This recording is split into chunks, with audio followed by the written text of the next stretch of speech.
বাংলাদেশের মানুষ কিন্তু শুধু নাকে তোল দিয়ে ঘুমায় না, এরা কিন্তু এখন সজাগ। যা বলবেন, যা মনে চায় তা করবেন।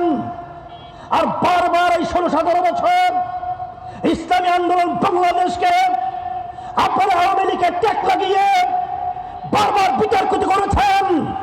এখন আপনাদের জাতীয় দল তৈরি হয়েছে, কেন আমাদেরকে আওয়ামী লীগের সিল লাগানো যায় না? পারবেন না।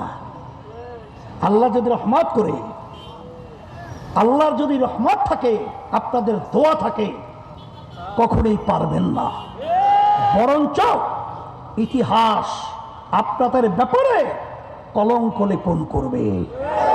সেই হিসাবে আসেন, আজকে 53 বছর যারা দেশ পরিচালনা করেছে, এদের পরিচালনায় আমাদের এ দেশটা একবার দুইবার নয় 5 বার চোরের দিক থেকে ফাঁস বানিয়েছে। হাজার হাজার মায়ের কোন সন্তান হারা করেছে। আমার শত শত ভাইরা আর কোনোদিন আলো দেখবে না, চিরতরে অন্ধ হয়ে গেছে। আজকে বঙ্গুত্ব বরণ করেছে। আজকে মায়ের সেই হৃদয় বিদারক কলিজা ফাটা চিৎকার আমাদের কানের ভিতরে দ্রুত হচ্ছে। মা ডাক দিয়ে বলছেন, কাঁদছেন। আজকে কয়েকদিন পর্যন্ত আমার সন্তান আমাকে মা বলে ডাক দেয় না। আজকে সেই সোহাগের মতো পাথর মেরে তাদেরকে হত্যা করবে। এখন বাংলাদেশের মানুষ এই দৃশ্য আর দেখতে চায় না। আজকে আপনারা কি বলছেন, কি দেখাচ্ছেন? আমাদের গ্রামে একটা প্রভাবক বাক্য রয়েছে, কানারে হাইকোর্ট দেখানো। কানায় আবার হাইকোর্ট দেখে কি বলে? ও তো দেখেই না। তা আপনারা আবার বাংলাদেশের মানুষকে নতুন হাইকোর্ট কি দেখাবেন? আপনারা তো হাইকোর্ট বারবার দেখিয়েছেন, আবার নতুন ভাবে কোন হাইকোর্ট দেখাবেন? আর হবে না। আজকে বাংলাদেশ 5ই আগস্টের পরে সুন্দর দেশ তৈরি করার ক্ষেত্র তৈরি হয়েছে। যারা দেশপ্রেমিক রয়েছেন, যারা মানবতার কল্যাণের জন্য কাজ করেন রয়েছেন, যারা দেশকে সুন্দর ইসলামের জন্য, ইসলামের কল্যাণ যারা চান, আমি সকলকে আহ্বান জানাবো, যারা নিজেদের দলের নেতাকর্মী নিয়ন্ত্রণ রাখতে পারে না। আপনারা দেখেছেন যে চিটাগাঙ্গে রওজনে কেন্দ্রীয় নেতার উপরে খালেদা জিয়া, তার প্রধানমন্ত্রী, তার উপদেষ্টা, তার উপরে নির্মমভাবে কিভাবে লাঠিচার্জ, আক্রমণ।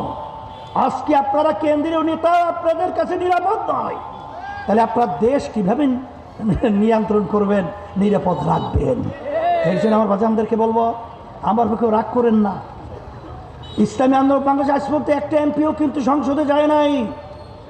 কারণ খুনিদের পক্ষে, চাঁদাবাজদের পক্ষে, মিথ্যাবাজদের পক্ষে, দালালদের পক্ষে কখনো ইসলামী আন্দোলন বাংলাদেশ তাদের ক্ষমতায় যাওয়ার সিঁড়ি হিসাবে ব্যবহৃত হয় নাই।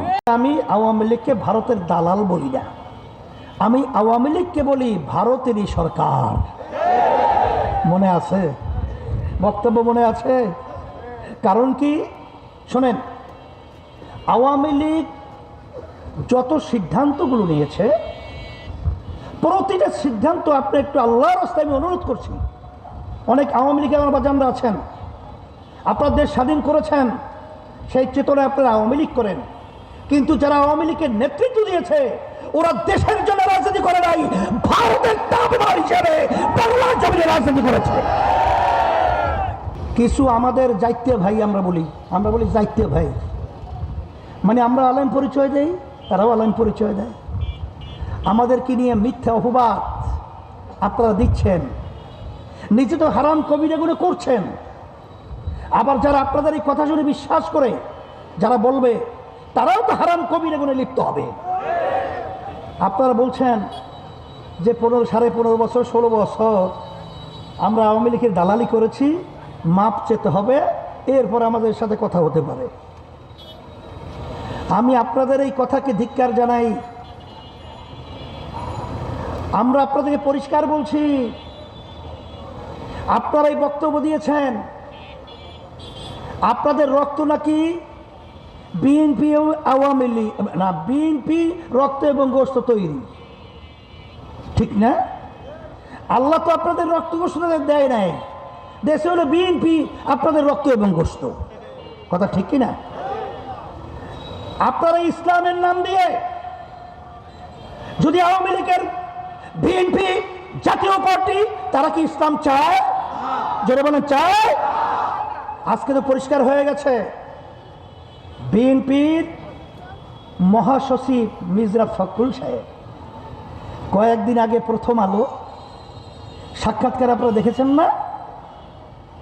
তখন প্রশ্নের উত্তরে তিনি বলেছেন, ভারতকেও তিনি বুঝিয়েছেন, তারা আওয়ামী লীগকেও বুঝিয়েছেন যে বিরোধী দলকে এরকম নিষ্পেষিত করেন না, ধ্বংস করেন না, তাইলে কিন্তু ইসলামী পন্থার দল উত্থান হবে। তাই হয়েছে। এর অর্থ তিনি কি বোঝাতে চেয়েছেন? ইসলামী দলের উত্থান হোক, ওলামায়ে কেরামদের উত্থান হোক, এই নীতি আদর্শের উত্থান হোক, এটা বিএনপি চায় না। তার বক্তব্যের মাধ্যমে তিনি পরিষ্কার ঘোষণা দিয়েছেন।